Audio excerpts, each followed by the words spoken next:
itu mampu menganalisis sebab akibat dari fenomena dalam teks eksplorasi, dan yang ketiga itu mengevaluasi ketepatan informasi dalam teks eksplorasi melalui kegiatan membaca. Nah, sebelumnya nih, kalian tahu nggak sih teks eksplorasi itu apa? Tidak.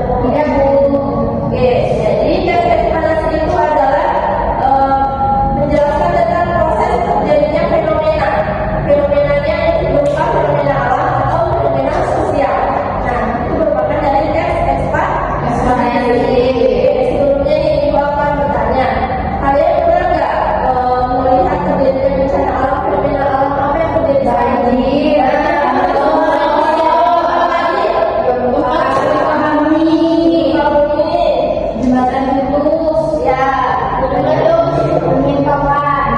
Sekarang juga berarti di mana sekarang banyak sekali yang bencana alam. Dan di sini ada pengertian dari teks eksplorasi ya. Coba siapa yang mau baca? Ya, silakan. Teks eksplorasi adalah teks yang menjelaskan proses terjadinya sesuatu atau fenomena. Oke, jadi teks eksplorasi itu adalah teks yang menjelaskan proses terjadinya sesuatu atau fenomena. Fenomena apa saja? Alam, fenomena sosial, Itu merupakan dari teks eksplorasi. Teks eksplorasi ini berfungsi untuk memperluas wawasan dan pengetahuan bagi para pembacanya atau pendengarnya ya. Ini merupakan pengertian dari teks eksplorasi beserta fungsinya. Selanjutnya di sini ada ciri-ciri teks eksplorasi. Yang pertama di sini ada informasi yang dibuat berdasarkan fakta atau faktual. Nah, informasi yang dibuat di dalam teks eksplorasi ini berdasarkan fakta atau terjadinya fenomena alam tersebut. Dan yang kedua itu, hal yang dibahas umumnya berisi suatu fenomena yang sifatnya keilmuan atau berhubungan dengan ilmu pengetahuan. Jadi, teks eksplorasi ini umumnya membahas tentang suatu fenomena yang sifatnya itu keilmuan atau berhubungan dengan suatu ilmu pengetahuan, seperti fenomena alam atau fenomena sosial. Nah, yang ketiga itu ada sifatnya informatif dan tidak berusaha mempengaruhi pembaca untuk percaya terhadap hal yang dibahas. Jadi, sifat informatif itu adalah memberikan suatu informasi kepada para pembaca. Itu sifatnya informatif. Yang keempat itu fokus pada hal umum atau generik, bukan partisipan manusia. Maksudnya di sini itu adalah partisipan manusia, berarti menjelaskan tentang fenomena atau yang sifatnya itu ilmiah di dalam teks eksplorasi itu. Nah, contohnya tsunami, banjir, gempa bumi, hujan, dan lainnya. Selanjutnya itu ada struktur teks eksplorasi. Ada yang mau baca? Coba, Reda. Ibu Bapak itu ada pernyataan umum tentang sebab akibat dan interpretasi. Ya, di sini struktur teks eksplorasi ini ada 3 bagiannya ya. Yaitu yang pertama itu ada pernyataan umum. Nah, pernyataan umum, coba baca Willy. Pernyataan umum apa? Di bagian ini sebuah teks eksplorasi menjelaskan tentang gambaran umum fenomena dan peristiwa alam yang akan dibahas. Poinnya bisa mengangkat tentang proses bagaimana fenomena alam tersebut bisa terjadi. Yang kedua, sebab akibat. Setelah mengetahui secara umum fenomena yang akan dibahas, pada bagian ini dijelaskan tentang penyebab dan akibat yang ditimbulkan dari fenomena tersebut. Kamu bisa melakukan deskripsi beberapa paragraf terkait sebab dan akibat. Dikatakan sebagai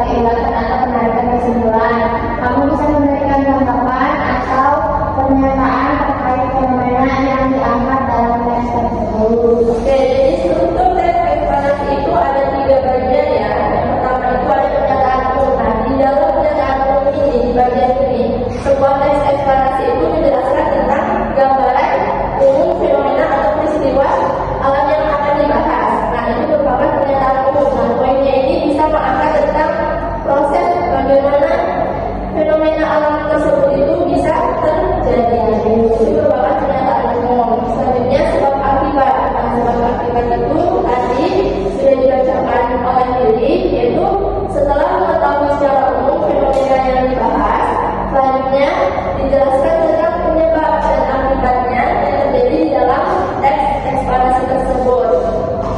Nah, kamu bisa melakukan deskripsi dalam beberapa paragraf terkait sebab dan akibatnya suatu fenomena itu terjadi. Jadi bagian ini itu disebut juga dengan deretan penjelas.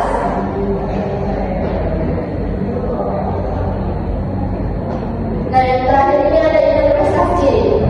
Interpretasi dalam teks ekspansi ini dapat dikatakan sebagai ulasan atau penarikan kesimpulan.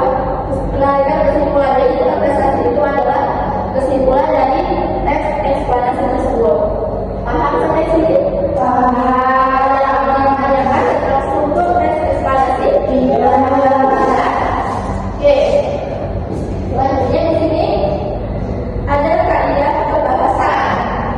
Nah, yang pertama itu menggunakan kalimat pasif dan kalimat tidak langsung. Yang kedua, menggunakan konjungsi kasual dan waktu.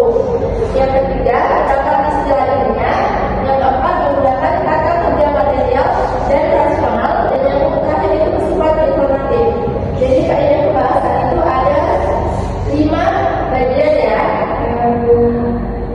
Nah, jadi menggunakan kalimat pasif dan kalimat tidak langsung. Kalimat pasif itu adalah kalimat yang digunakan kalimat sebagai objek dan digunakan menjadi subjek.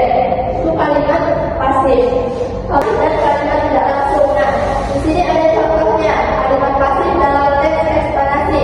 Nah, di sini contohnya itu regenerasi sel kulit didukung oleh asam pantotenan yang ditemukan dalam vitamin B5.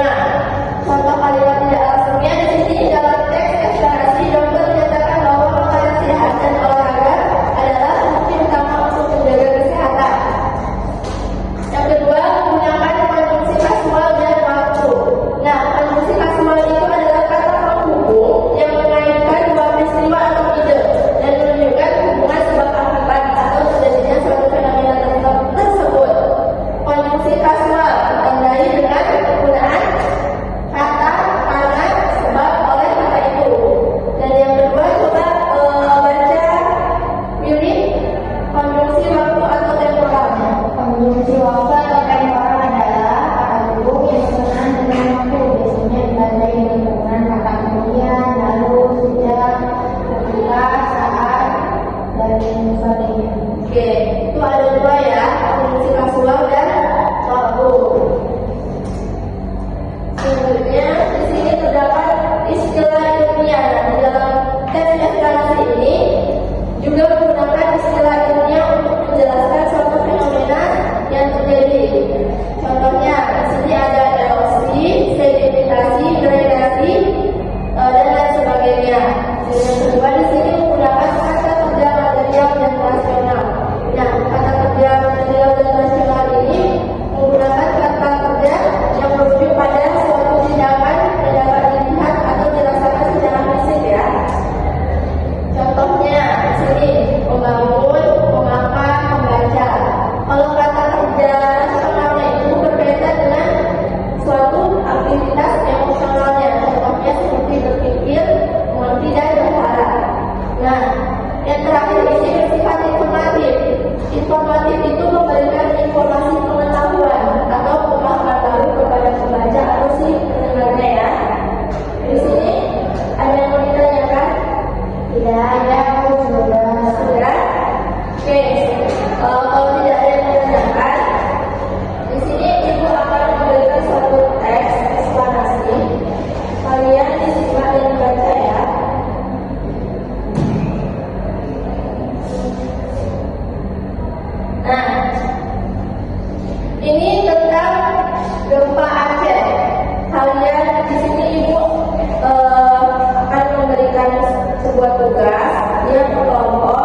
Sri Lanka, India, dan Thailand merupakan negara dengan jumlah kematian terbesar. Oke. Nah, oke itu betul ya. Paragraf 2 itu merupakan data Jelas. Oke, coba pilih bagian mana yang merupakan interpretasi. Interpretasi itu di paragraf kelima tuh. Ya, betul. Bagian gempa bumi dan tsunami Aceh yang juga menghantam Thailand. Ya, itu merupakan interpretasi. Ada di interpretasi itu ada di paragraf Terakhir. Oke, coba ibu mau coba Farid maju ke depan. Bacakan yang nomor 2 apa jawaban kamu? Yang mengidentifikasi kaidah kebahasaan dalam teks eksplanasi Bapak ini. Ya. Dua, identifikasi kaidah kebahasaan dalam teks. Jawabannya A. Memenuhi kausalitas atau suatu akibat. Ada mengakibatkan dan sehingga. Contohnya itu gempa ini juga mengakibatkan gelombang laut setinggi 9 meter. Kalau kondisi kronologisnya itu utamanya apa saja? Yang pertama pada pukul, Ya. yang kedua penghujung tahun. Ya. Contohnya pada pukul 07.58 waktu Indonesia Barat.